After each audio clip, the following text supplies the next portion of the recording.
하나님 나라 복음을 살아가는 매일의 동행. 오늘 말씀은 예레미야 15장 10절부터 21절의 말씀입니다. 내게 재앙이로다 나의 어머니여, 어머니께서 나를 온 세계에 다투는 자와 싸우는 자를 만날 자로 낳으셨도다. 내가 꾸어주지도 아니하였고 사람이 내게 꾸이지도 아니하였건만은 다 나를 저주하는도다. 여호와께서 이르시되 내가 진실로 너를 강하게 할 것이요 너에게 복을 받게 할 것이며 내가 진실로 내 원수로 재앙과 환난의 때에 내게 간구하게 하리라. 누가 능히 철 곧 북방의 철과 놋을 꺾으리요. 그러나 내 모든 죄로 말미암아 내 국경 안의 모든 재산과 보물로 값없이 탈취를 당하게 할 것이며 내 원수와 함께 내가 알지 못하는 땅에 이르게 하리니 이는 나의 진노의 맹렬한 불이 너희를 사르려 함이라.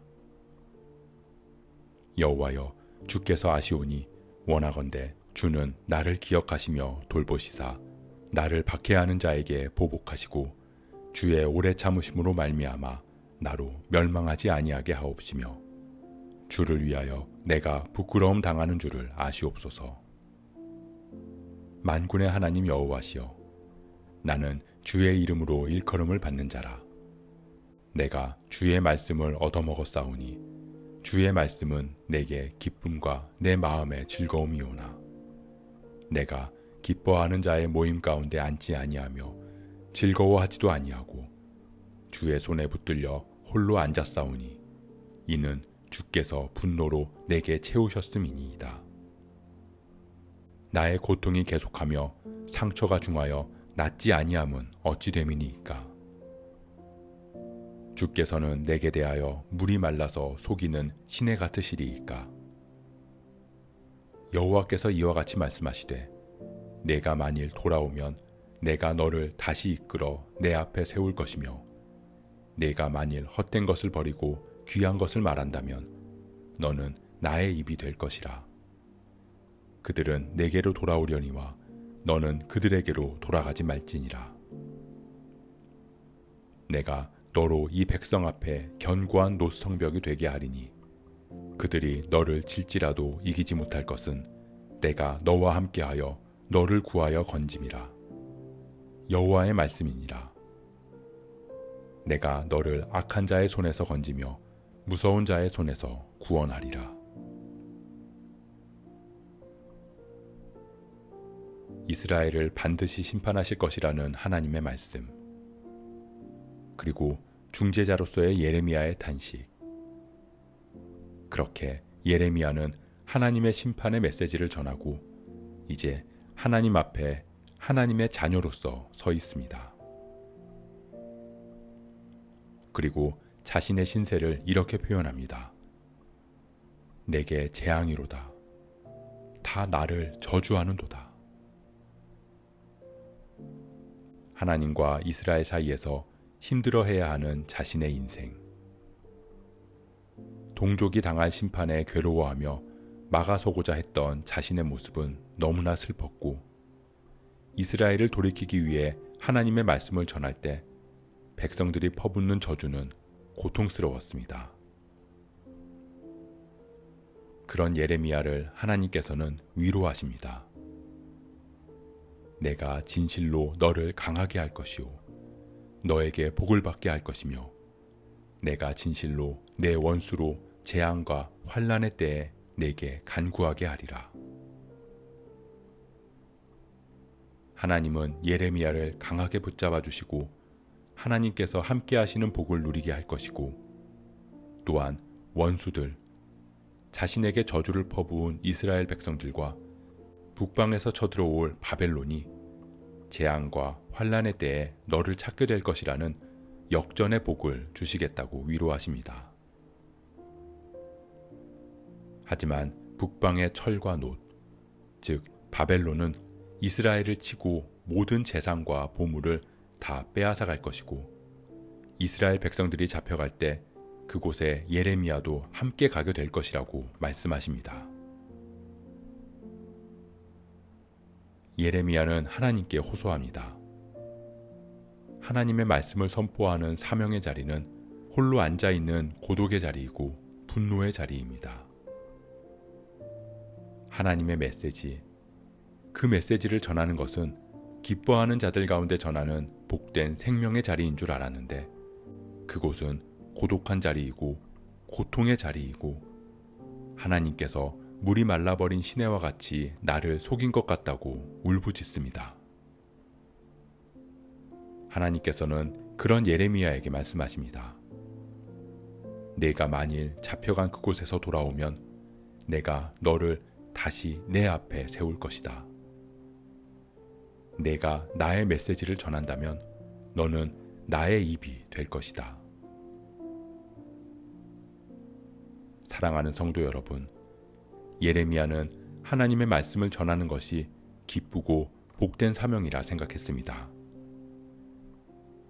모두가 즐거워하는 모임 가운데 앉은 것처럼 그 말씀을 듣고 하나님께로 돌이킬 것이라 여겼습니다. 하지만 하나님은 이스라엘에게 하나님을 보여주시기 위해 예레미야를 택하셨습니다. 예레미야는 이스라엘을 향한 하나님의 모형이었습니다. 공의의 하나님, 그리고 사랑의 하나님.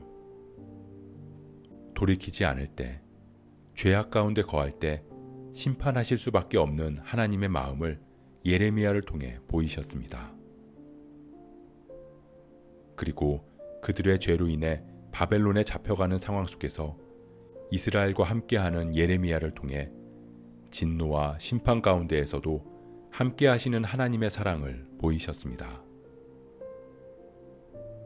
그리고 예레미야와 같은 중보자, 하지만 완전한 중보자 예수 그리스도를 이 땅에 보내주셨습니다. 그리스도 역시 죄에서 돌이키지 않는 우리의 모습에 슬퍼하셨습니다. 그리고 그로 인해 쏟아부어질 하나님의 진노에 고통스러워하셨습니다. 하지만 그분은 우리를 대신해서 그 진노를 십자가 위에서 오롯이 받아내셨습니다. 물이 말라 속이는 시내 같은 하나님을 경험한 예레미야처럼 예수님은 어찌하여 나를 버리셨나이까? 라고 말하며 죄악을 짊어진 자신을 외면하시는 하나님을 경험했습니다. 예레미야에게 다시 돌아오면 너를 내 앞에 세울 것이라고 말씀하신 하나님. 결국 십자가의 고통을 이기고 다시 부활하신 예수님은 모든 영광과 권세 위에 서셨습니다. 이제 모든 원수들은 예수 그리스도에게 간구함으로 구원을 얻게 될 것입니다. 우리가 우리를 향한 하나님의 마음, 그리스도의 마음을 깨닫기를 소원합니다.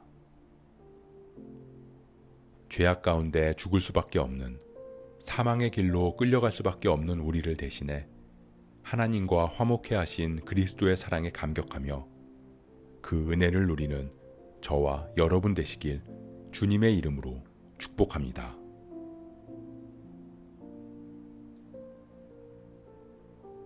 오늘 말씀 묵상하면서 기도함으로 마음에 새기겠습니다.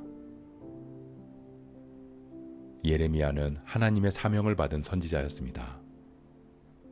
그는 자신의 형제들이 심판받을 수밖에 없는 현실에 괴로웠습니다. 너무나 슬프고 고통스러웠습니다. 하지만 그를 통해서 하나님께서는 하나님의 사랑을 이스라엘 백성들에게 보이셨습니다.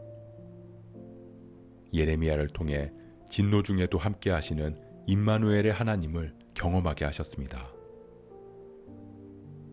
그렇게 사망의 길로 걸어가는 우리를 위해 이 땅에 예수 그리스도를 보내주신 주님. 우리는 그리스도를 통해 하나님과 화목해 되어 하나님의 사랑을 깨달을 수 있게 되었습니다. 우리가 그런 주님의 사랑을 기억하게 하옵소서.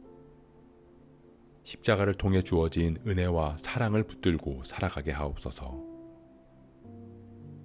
우리를 위해 흘리신 피와 눈물에 날마다 감격하는 삶 허락하여 주옵소서. 이 모든 말씀 우리의 완전한 중보자 되신 예수 그리스도의 이름으로 기도합니다.